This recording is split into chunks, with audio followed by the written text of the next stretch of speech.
आमदार आहेत ते व्हिडिओमध्ये दिसत आहेत आणि मोठमोठ्या नोटांचे बंडल त्यात दिसत आहेत. जे तुम्ही ज्याचा उल्लेख करत आहेत ते शिवसेनेचे नाही तर गद्दार टोळीचे आमदार आहेत. शिवसेना ही एकच आहे आणि शिवसेनेच्याच नेत्यांनी तो व्हिडिओ ट्विट केलेला आहे. शिवसेना उद्धव बाळासाहेब ठाकरे शिवसेना ही एकच आहे. गद्दार टोळीचा जो व्हिडिओ ट्विट केलेला आहे हा भयानक आहे. आणि म्हणून काल पण मी विचारलं की हा सगळा जो प्रचार सुरू होता आणि आता पण पुढच्या एका आठवड्यात प्रचार जो काही होणार आहे त्या गद्दार टोळीचे जे नेते आहेत, गँग लीडर आहेत, त्यांनी पण हेलिकॉप्टरमध्ये उतरून म्हणजे काय 1.5 तासाच्या प्रचारासाठी 2 मोठ्या बॅगा नेल्या. त्याच्यातून कुठच्या आनंदाच्या शिधाचं वाटप होत होता ते आज टीव्हीवर आलेलं आहे. पण जसं ह्यांचा व्हिडिओ आला तसं छत्रपती संभाजीनगर मधले एक आमदार त्यांचा एक व्हिडिओ आला. अनेक अशा आमदारांचे व्हिडिओ आलेत. मग कोणाच्या जमिनीचं आलं असेल, कोणाच्या पैशाच्या नोटाचं आलं असेल, कोणाच्या दादागिरीचं आलं असेल, कोणी कोणाला मारतानाचं आलं असेल. पण एकच प्रश्न आहे की जी भाजपा स्वतःला द पार्टी विथ डिफरन्स हे सांगायची, जी भाजपा सगळ्यांना सांगते की न खाता हूं न खाने देता हूं, न खाता हूं न खाने देता हूं. मग हे सगळे जे आजूबाजूला घेऊन फिरताय तुम्ही, सत्ताधारी म्हणून बसवलेले आहेत, अधिकाऱ्यांच्या डोक्यावर बसवलेले आहेत, जनतेच्या डोक्यावर बसवलेले आहेत, हे कुठच्या धोरणात येतात नक्की की तुम्ही यांचं संरक्षण करताय? का यांच्यावर कारवाई होत नाही? काय नाटकं होत नाहीयेत? आणि कधीपर्यंत थांबणार तुम्ही? बरं, त्या 22 मध्ये ह्यांचं नाव आहे की नाही हे जरा ती 22 ची यादी काढून बघा.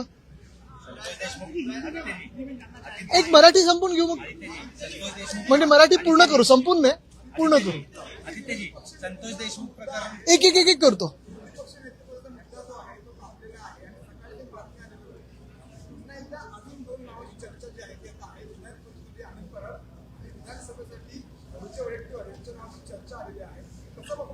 अरे तापलेल्या म्हणजे तुम्हीच तापवताय सकाळपासून. काल पण तुम्हीच तापवलं होता. काल दुसरी 2 नावं होती, आज ही 2 नावं आहेत, उद्या दुसरी 2 नावं येतील. आम्ही जे दिलेलं नाव आहे ते एक आहे, ते स्पष्ट आहे, ते कुठेही बदल झालेला नाहीये. बरं, दुसरी गोष्ट म्हणजे आता 4थं अधिवेशन आहे. जर अध्यक्ष महोदयांना वाटत असेल असं की अधिवेशन चालू शकतो आपण लोकशाहीचं, जिथे विरोधी पक्षाची नेत्याची गरजच नाहीये, हे त्यांनी जगाला सांगावं. मग त्यांनी पुस्तक लिहावं आणि सांगावं की का गरज नाहीये.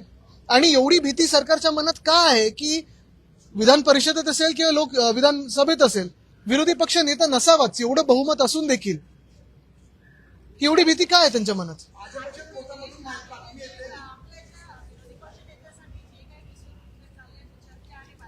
सगळे रुसवे सरकारमध्ये आहेत आणि ते जे बाजूला बसवले त्यांच्यामध्ये आहेत. ऐका, तुम्हाला सांगतो, ही जी बातमी पसरवली होती ती एका गटाने पसरवली ज्यांच्या मनात असं आहे की उद्धवजींची आणि मुख्यमंत्र्यांची भेट होऊ नये. कारण मागच्या वेळी जेव्हा भेट झाली होती तेव्हा बीपी सगळे ते काय कुठे कुठे काय काय झालं होतं त्यांचं ते विचारत ना. पण मुख्य गोष्ट हीच आहे की लोकशाही एखादं असं जेव्हा सदन असतं, महाराष्ट्रासारख्या राज्यामध्ये एवढं निवडणूक आयोगाच्या आशीर्वादानं बहुमताचं सरकार आल्यानंतर तुम्हाला एका विरोधी पक्ष नेत्याची भीती वाटते, एका व्यक्तीची भीती वाटते, हे आश्चर्य. हो, पण ते सत्तेत ते का घेतील भाजपवाले विरोधी पक्ष नेत्याचं पद?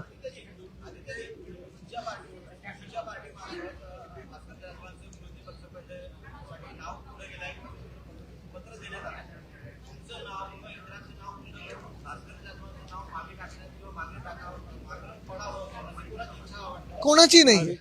आता उद्या अजून 2 नावं तुम्ही ऐकाल नवीन, पण ते जिंकून आले तेवढं बघा. पुढचा प्रश्न.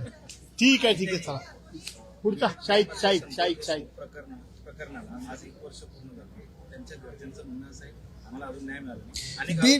बीडचं प्रकरण आहे, परभणीचं प्रकरण आहे, अशी अनेक प्रकरणं महाराष्ट्रात आहेत. आज देखील आम्ही सकाळी चर्चा करत होतो. पण मुद्दा असा आहे ना की पुढे सरकार काही करतंय का? आणि ही जशी प्रकरणं आहेत तसं शेतकऱ्यांच्या पण आत्महत्या आहेत.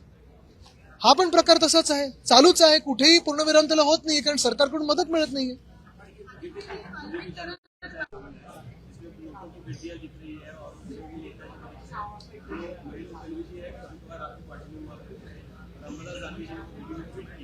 बिल्कुल, आज जो अंबादास दानवे जी ने वीडियो ट्वीट किया है उसमें एक विधायक है जो कैश के साथ दिखाई दे रहे हैं. ऐसे ही कुछ महीने पहले और एक विधायक थे उसी मिंदी गुट के जो ऐसे ही कैश के बैग के साथ बैठे हुए थे. लेकिन सवाल यही है कि भाजपा जो खुद को पार्टी विद डिफरेंस कहलाती है, भाजपा जो कहती है ना खाता हूं ना खाने देता हूं, इन्हीं सारे लोगों के बल पे अपनी सरकार मजबूत तरीके से बताई हुई है. तो क्या जवाब देगी वो देश को और लोगों को कि ऐसे सारे लोग, भ्रष्ट लोग लेके साथ सरकार चला रही है। मांग करने की जरूरत क्या है? ऐसे लोगों को तो जेल में होना चाहिए। क्या कभी भी आपने देखा है लोकतंत्र में ऐसी बातें होते हुए? परसों भी जो आपने देखा होगा, एकनाथ शिंदे उतर रहे हेलीकॉप्टर से, 2 बड़ी बैग लेके जा रहे हैं। क्या था उसमें? इतनी बड़ी बैग कपड़ों के लिए, आधे घंटे के प्रचार के लिए?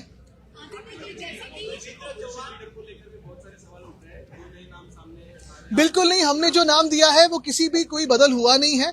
लेकिन ये जो अफवाहें फैलाई जा रही है वो इसीलिए फैलाई जा रही है क्योंकि जो फैला रहे हैं उनके मन में यही डर होता है कि अगर इस सत्र के दौरान उद्धव जी और देवेंद्र जी मिले तो वापस पिछले सत्र में जैसे उनके दिल की जो धड़कनें थी, तेज हो रही थी मिंदे की, वो वैसी ही होती जाएगी। जैसे कि आपने कहा था कि उनके विधायकों में फूट अभी पड़ चुकी है। अभी उद्योग मंत्री उदय सामंत का एक बयान आया है कि वे शिवसेना का एक किताब लिखने जा रहे हैं, मुंबई टू गुवाहाटी, गुवाहाटी टू वाया सूरत।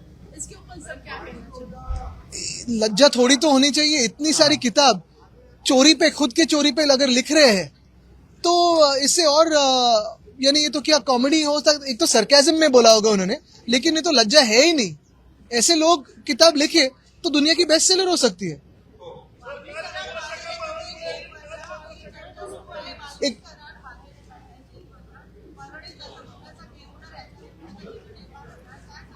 मला वाटतं आपण काय ऐकलेलं त्याच्यावरून चर्चा नको, झालं तर त्याच्यावर बोलूया।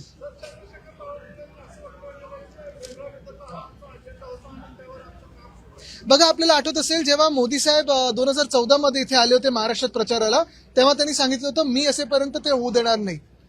काही वेगळे प्लॅन असतील तर मला माहित नाही।